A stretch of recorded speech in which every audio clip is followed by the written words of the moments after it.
बुंदेलखंड की सीसामऊ विधान सीट जीतने के लिए बीजेपी ने प्रतिष्ठा बनाकर चुनाव लड़ा। पहली बार कार्यकर्ता से लेकर नेता तक एकजुट दिखे। एक एक वोट का मैनेजमेंट बनाकर बूथ तक पहुंचाया।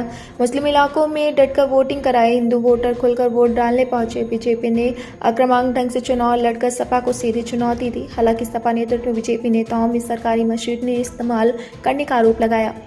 पहले कानपुर में कहा जाता था मुस्लिम बाहुल्य इलाका चमनगंज, बेकनगंज, कर्नलगंज सहित अन्य स्थानों पर बीजेपी का बस्ता लगाने के लिए कार्यकर्ता नहीं मिलते थे। अगर किसी ने बस्ता लगा भी दिया तो बस्ता दोपहर तक तब हो जाता था।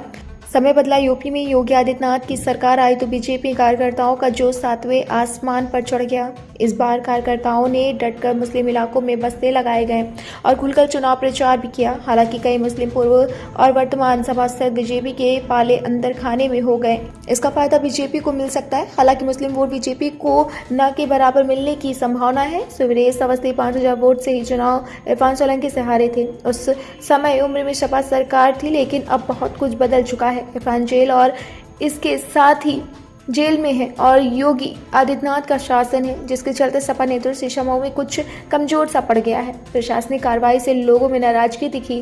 कई सपा समर्थकों ने आरोप लगाया कि भाजपा सरकार के इशारे पर नगर निगम, केडीए, केशको और अन्य विभागों ने छापा मार कर दबाव बनाया, जिससे लोग वोट डालने न जाएं। कई लोगों को झूठे मुकदमे में भी फंसाए गए। भैया अपना परिचय। मेरा नाम सौरभ त्रिवेदी है। मैं भारतीय जनता पार्टी का कार्यकर्ता हूँ। सीसामऊ के चुनाव में हम सभी भारतीय जनता पार्टी के कार्यकर्ता बहुत ही उत्साह के साथ लगे हैं और ये निश्चित है कि हमारे प्रत्याशी श्री सुरेश अवस्थी जी भारी बहुमत से जीत रहे हैं। आज सुबह से मैं यहाँ पर वोटर्स का उत्साह जो देख रहा हूँ, वोटर्स का उत्साह बता रहा है कि हम चुनाव रिजल्ट के पहले ही जीत चुके हैं और यहाँ का वोटर विधायक थे उनसे परेशान हो चुका है। उनके बारे में कहने की आवश्यकता है नहीं, उनके बारे में आप सभी लोग जानते हैं।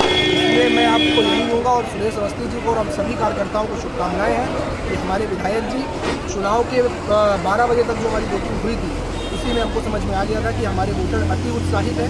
हमारा वोटर घर से निकल कर एक एक वोटर, यहाँ पर किसी का वोट नहीं मिल रहा है तो एक एक वोटर 20-20, 25-25 मिनट खड़े होकर अपना वोट ढूंढवा रहा है। ये उनका उत्साह है माननीय विधायक जी के प्रति, हमारी पार्टी के प्रति, भारतीय जनता पार्टी के प्रति और कमल के फूल के प्रति। इसलिए हम निश्चित रूप से इस सीट को जीत रहे हैं और विधायक जी को अग्रिम शुभकामनाएं। भैया आपका परिचय। मैं जितेंद्र कुमार शर्मा। ये जो यहाँ उपचुनाव सीसामऊ विधानसभा का हो रहा है, इसमें क्या रुझान है? इस सब रुझान की बात तो अलग है। ये चुनाव किस तरह से हो रहा है ये सभी लोग जानते हैं, ज्ञान जनता जानती है। किन परिस्थितियों में ये उपचुनाव हो गए। हमारे जो विधायक थे, पूर्व जो विधायक थे, उन्होंने क्या कृत्य किया था सभी के बारे में उन्होंने एक बिल्कुल बेवा उसके घर पे कब्जा करना, आगे नहीं करना, बहुत सारे ऐसे मुकदमे पर लगे थे जो गलत तरीके से गलत जो उन्होंने जो हरकतें करी थी उसके द्वारा लगाए गए। और इस उपचुनाव में जहाँ तक किसान जनमानस को लगातार देख रहे हैं, यहाँ पर जितनी भी जनता है, उनमें अधिकतर एक ये विषय उठ के आ रहा है कि आपकी भारतीय जनता पार्टी को जिताना है और सुरेश अवस्थी प्रचंड बहुमत से आपकी यहाँ पे विधानसभा जीत भी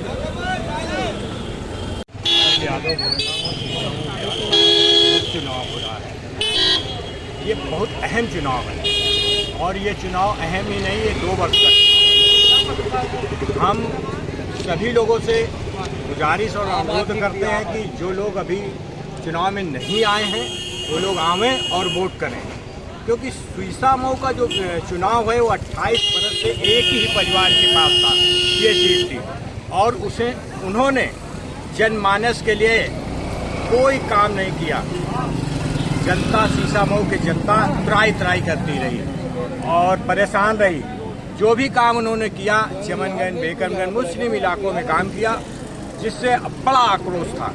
हम अनुरोध करना चाहते हैं कि इस बार 2 वर्ष के लिए सीसामऊ का जो उपचुनाव है उसमें सुरेश अवस्थी को भारी मतों से जिताकर काम यहाँ बनाकर विधानसभा भेजें। ये पहला मौका होगा जो इतने सालों के बाद सुरेश अवस्थी, जो कि हमारे कानपुर सीसामऊ के प्रत्याशी हैं, वो भारी बहुमत से जीत भी रहे हैं। आगे जो भी संघर्ष होगा, जो भी समय बचा है, वो करके दिखाएंगे। सीसामऊ का विकास तो बहुत हो रहा है। विकास के लिए वित्त मंत्री जी यहाँ डेरा डाल दिए थे। 5 करोड़ रुपए सीसामऊ विधानसभा के लिए दिए गए थे और लगभग हमारे वार्ड में 5 करोड़ रुपया, 4 नंबर वार्ड में 5 करोड़ रुपया जो है दिए गए हैं। हम अनुरोध करते हैं जनता से कि वो आवें और सुरेश अवस्थी को भारी। नमस्कार भाई साहब, मैं हर्षवर्धन शर्मा, भारतीय जनता पार्टी वरिष्ठ कार्यकर्ता। मेरा अनुरोध है हर एक पब्लिक से, हर एक बूथ अध्यक्ष से, हर एक सेक्टर अध्यक्ष से, हर एक वार्ड अध्यक्ष से कि घरों से निकल के मतदान करें। अब ज़्यादा समय रह नहीं गया है चीज़ों को लेकर, और भारी से भारी मतों को हमारे बड़े भाई सुरेश अवस्थी जी को विजयी बनाएं। इसके अलावा हमारा जो दोनों वार्ड 4, वार्ड 15, दोनों में हमको बहुमत मिल रही है। पब्लिक का रुझान पूरी तरीके से बड़े भाई सुरेश अवस्थी जी के साथ है, और पब्लिक ने इस बार पूरी तरीके से मन बना लिया है कि सीसामऊ विधानसभा सुरेश अवस्थी जी जीतेंगे ही जीतेंगे। और पूरी तरीके से पब्लिक में हमारे जो कार्यकर्ता हैं, जो भी चाहे सेक्टर अध्यक्ष हो, चाहे वार्ड अध्यक्ष और चाहे जिले के ही पदाधिकारी हो, सबका एक रुख मना है कि चीज़ों को लेकर हमें सब कुछ सही तरीके से ही समाप्ति देनी है।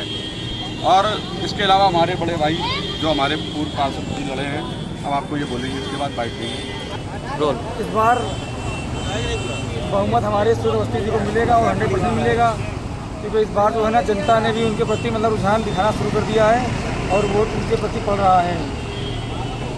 यहाँ सेवा समिति का प्रदेश संस्थापक हूँ। हमारे समिति के लोग माननीय महिला जी के सुरेश अवस्थी जी के प्रचार प्रसार में खूब भागीदार हुए। और आज जो अंतिम समय है, लोगों से कहा गया है और सर्व समाज, क्योंकि हम लोग NGO चलाते हैं, और सर्व समाज के लोग आज भाजपा को सुरेश अवस्थी जी के नाम पे सुरेश भैया को जिताने का काम कर रहे हैं। हम जनता का आभार व्यक्त करते हैं, जनता से आशीर्वाद लेते हैं, इनको भारी से भारी मतों से सुरेश भैया को विजयी बनाने की कृपा करें।